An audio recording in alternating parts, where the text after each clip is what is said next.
news. Stop the music. It's time for news. Heading over into the drone newsroom. Industry drone news with Jeff Sills. What's happening, buddy? Still can't believe what I have to go through to follow Mr. Beauchard. I don't understand how I've morphed in this show to first following the pigeon jerky and then now Beauchard. Well, he's just the opener for you. He's the opening act. You're the main draw here, Jeff. So let's hear that news. All right. So back in June, we talked about the Lake County Sheriff's Office. They had a drone that got shot down by a gentleman, and his name was Mr. Goney. Mr. Goney was then confronted by the police department, admitted to shooting down the drone, and also admitted that he was legally not allowed to possess a gun because he was a convicted felon. He had 29 prior felony convictions in the state, and he was indicted recently for shooting down the drone. He is now facing 30 years in federal prison if convicted on both counts in this particular case. Good. This guy is... He just looks like the type that would shoot down a drone. Doesn't he look like the type to be like, I don't care what the law is. If it's over my property, I'm going to shoot it down. Well, and once again, it is a reminder to those individuals out there that feel that shooting down a drone is within their rights. It is a federal crime. He is going to a federal prison. Yeah. So don't shoot at drones. Don't do it. All right. Speaking of federal, next in the news, we have the head of the FCC, Brendan Carr, who decided recently that after review of the Chinese drone maker DJI, he's calling it a potential Huawei on wings. Yeah. Here's the guy right here. There he is. That's Mr. Carr. And what do you call it? Huawei on wings? Yeah, Huawei on wings. Does he know that quadcopters don't have wings? Does he know that? Has anyone told him? I went ahead and I took the liberty of making a few memes about this guy. Here's one. You like that one? So what else is he upset about there, Jeff? Well, so based on the fact that they say the surveillance technology on board DJI drones is capturing vast amounts of sensitive data, they have decided that they want to add DJI to the covered list monitored by the FCC. And as to what or how this will affect the drones that we currently fly or that we currently have access to, I'm not 100% certain what being on the covered list does to us. Well, they tried that before. They tried that before. I can answer that question, actually, if you'd like me to. Yeah, go ahead. The covered list basically stops federal dollars being spent on that manufacturer. However, they're actually updating the covered list to now include you'll no longer be able to get FCC approval for products either, so you won't be able to sell those products in the United States. That update, and this is nothing to do with DJI specifically at all, so this isn't a vote on DJI or anything else like that, but the update of the covered, the FCC covered policy actually just went through Congress 2 days ago, 400-4 in favor. So that's now going to the Senate. So that's more than likely going to happen. But they'll kill it in the Senate. That is a separate conversation to the DJI thing. So I'm not saying DJI are going to get on the covered list, etc. But that's what's happening to that list. But one of the things this guy was worried about was facial recognition, right? Yeah. Right? Yeah. Okay. And he was also concerned about the fact that because people are using their smartphones, they're connecting their smartphones to this, that data from their smartphones, potential personal information, etc., can be taken from the phone and transmitted, which they feel that they have evidence of it doing that. So, I mean, it'll be interesting to see how this plays out, but the simple fact that, as you mentioned before, he doesn't realize that drones have... Yeah, so I made this one, and I'm hoping that goes viral. I also made this one, and then this one just for fun.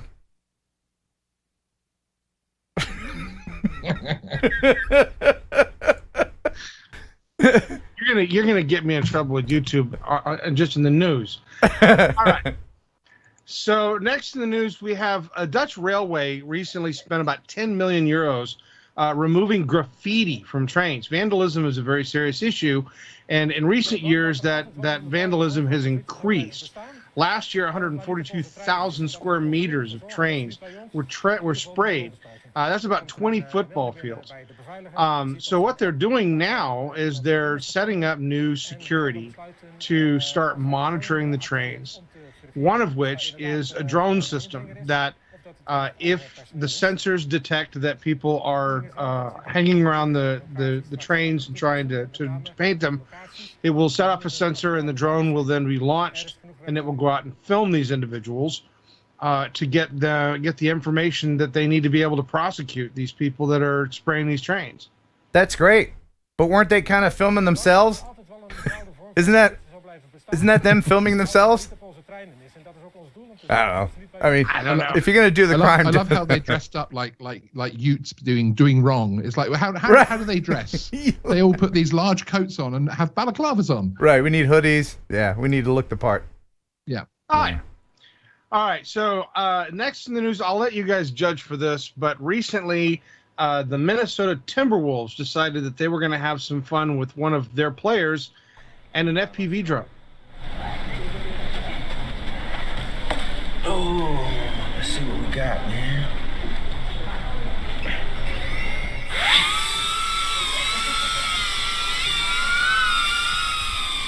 Yeah, it's poor resolution, but you can tell he's not flying it. But it's still. This is a bit unusual because usually these fly-throughs you tell everybody to ignore the drone, but the drone is terrorizing them. This is awesome. And they're all reacting to it. So it's a good switch up. Oh, knocked over the light. It's a little bit more creative.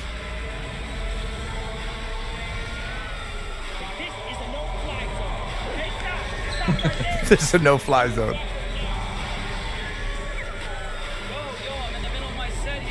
There's a guy on the stage that almost hits the drone with some papers. He got pretty close. I think he was actually trying to knock it out of the air.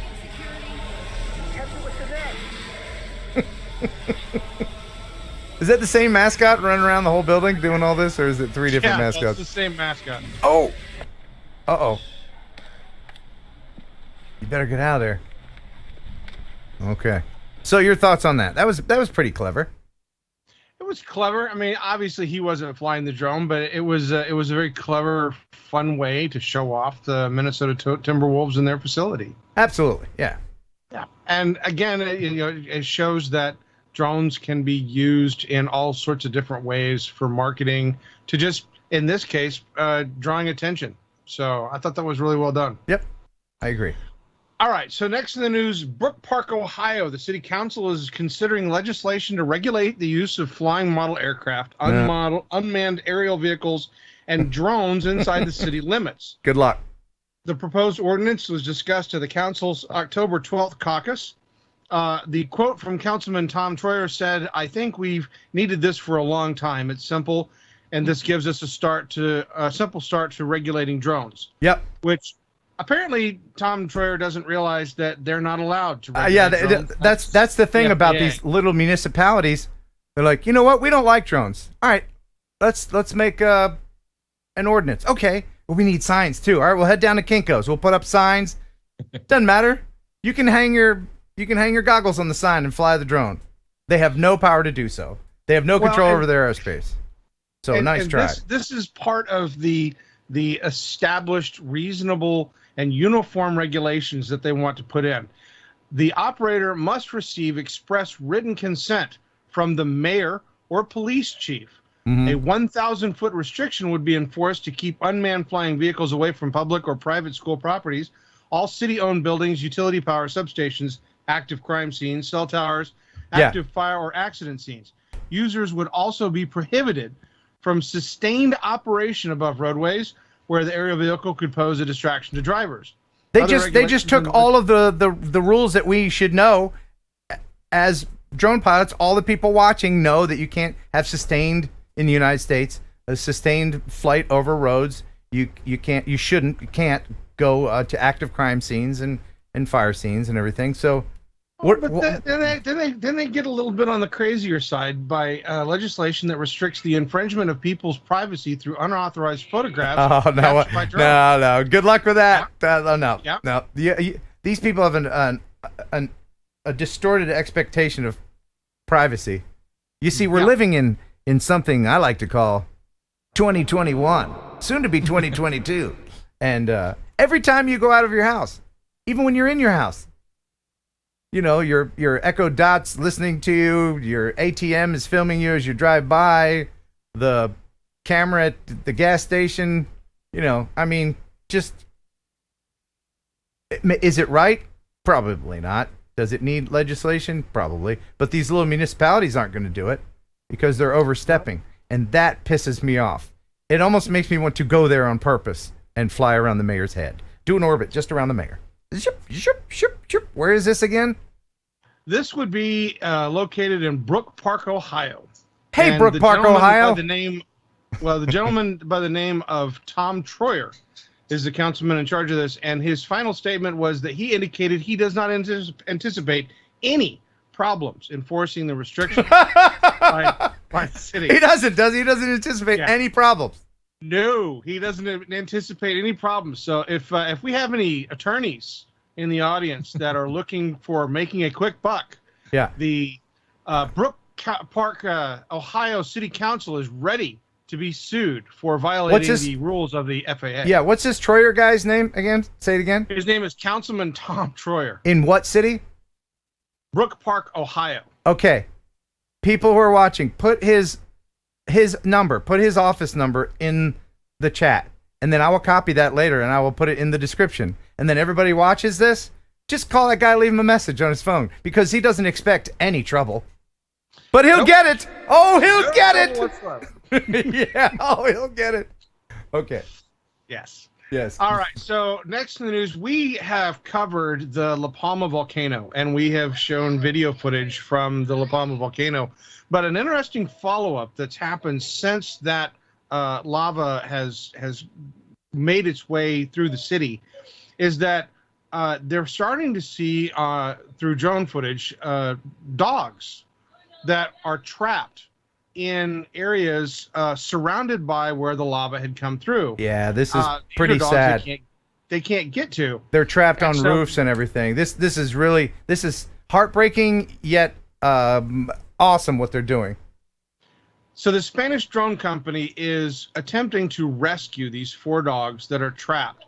And what they're doing currently is using drones to take them food and water on a regular basis to make sure that the dogs are cared for as best they can until they can successfully get the dogs rescued from where they're at. Look how skinny those poor muffins are.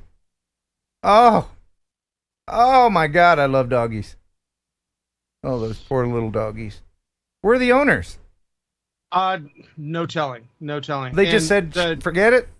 I mean, that's I think crazy. these particular dogs are actually in a rescue center. Yeah, look, I think these are rescue dogs. Yeah.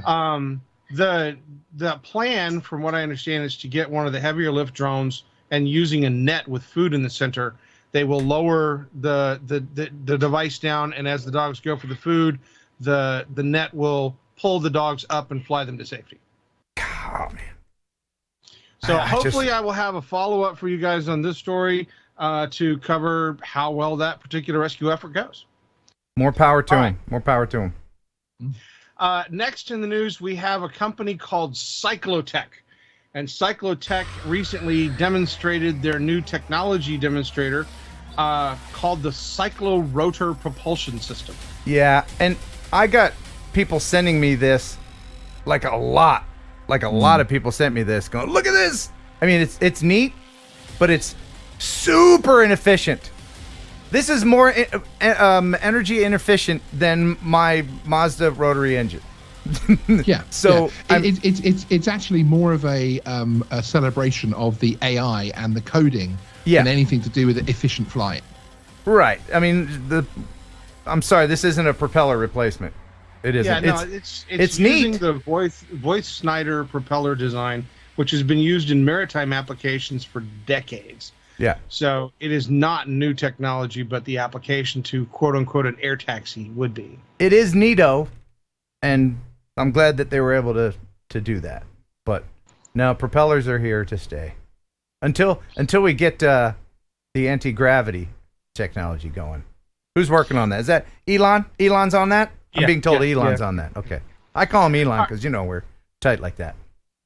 Well, and rumor has it that your guest this evening has an affinity for FPV flight, so I would be remiss if I did not provide a more, experienced FPV video.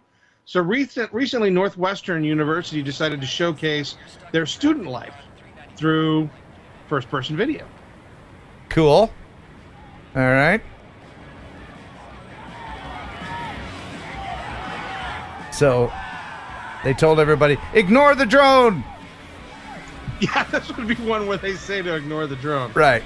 Because, there are some people, some newbies may be watching this stream that are thinking, hey, this is a great idea. I'll just go to my school and I'll fly it around. Well, this is not the reaction that you would get an entirely different reaction if you just did this without lots of planning.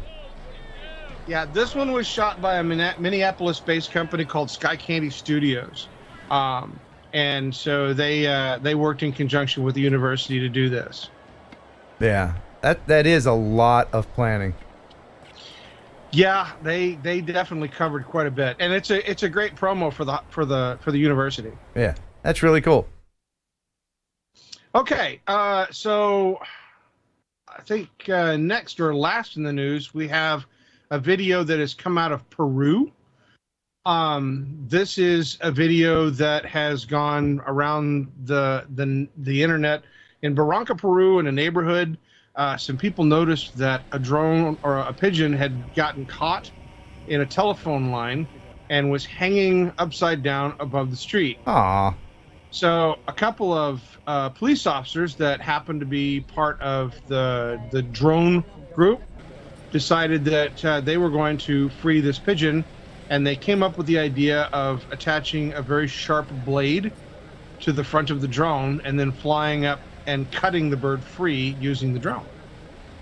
Awesome, but it still had some string on its little pigeon feet, and then I guess somebody caught it and they cut the string off of it and set it free. Yes. That's great. It's a feel-good story. It is. Let's see him take off here. You're free, buddy. Go ahead and fly. Fly away. Just stay away from Tennessee because we'll make jerky out of you. So thank you very much for that story. Oh, what's that? Oh, my producer that doesn't exist wanted me to ask you, Jeff, what the animal, because he can't see the screen. He's just listening. What was the animal? Right? Yeah, he wants to know what the animal was in that story we just did. He doesn't exist, right? Do you exist? I'm being told he doesn't. Okay, fantastic. In that case, then it was a lion. It was a lion. Oh no, Jeff is lion. Okay, he says you're lion. So what was it, Jeff? I almost made it through the damn news. What was it, Jeff? It was a bird. It was a bird. Oh, well, everybody's heard about the bird. Dottie. Bird, bird, bird, well, a bird is a word. Well, a bird, bird, bird, well, a bird's a well, a bird, bird, bird, well, a bird is a word. Well, a bird, bird, but bird's a well, a bird, bird, bird, well, a bird is a word. Well, a bird, bird, but bird's a well, don't you know about the bird? Well, everybody's talking about the bird. Oh, well, a bird, bird, but bird's a well, Yeah, Dottie. Jeff, you all right, buddy? Buddy? Just say, Jeff, you can go now. Okay, Jeff, thanks. We appreciate it. Love you, Bye. buddy. Okay. Thanks for stopping by. Now get out. We should probably mention remotepilot101.com. Isn't it a great place? Great place. It is a great place. Tell us about your place, Jason. So Remote Pilot 101, no one has prepared more Part 107 pilots than us. And you'll be pleased, those of you who are current customers now, you're going to be experiencing version 3 and a brand new learning management system in about 2 weeks. So the best just keeps on getting better. Remote Pilot 101. Heron18.com. Use promo code Heron18, which, by the way, Ken, Yeah. I can't brag on you enough. When we search promo codes, you know me, I'm all about our marketing and everything else. Heron18 is the most used promo code. Your people listen to you, Ken. Yay! Thank Seriously. you, people. I appreciate that. And That's cool. you've been very busy updating the lessons too, because There's not every video has gotten a facelift. There's 76 videos in there. Every single one has gotten a facelift. The course has gone from 9 hours to almost 12 hours now. There's just so much new content. We're always trying to innovate, push new content. Now with all the recurrent tests changing so much, we're like, wow, we just launched our new course. We need to fix it now. So we're back to that. I was just reviewing some of the stuff our writers sent over earlier for some of the content, and there's some more great stuff coming out here soon as well. And you take actual questions that test takers give you and kind of incorporate those in the quizzes too, right? So they're actual FAA questions. We have a ton of data on that, no doubt. So yeah, and I always share, you know this, Ken, I call them the boot camps at the end, where I share, this is a question you're going to see on your knowledge test. Let's not memorize it. Let's understand the why behind it. But just to prepare them for the knowledge test. You know this though, Ken, I want you to be safe in the real world. My mission isn't just to pass a test. I want you safe when you're out there flying FPV, whatever it is, so you can be a light and be a mentor to everybody else that's out there wondering about what this new drone space is. Even though it's not that new, but to many it is so new. We have to be ambassadors to that. You're a shining star, Jason. A shining you star. Awesome.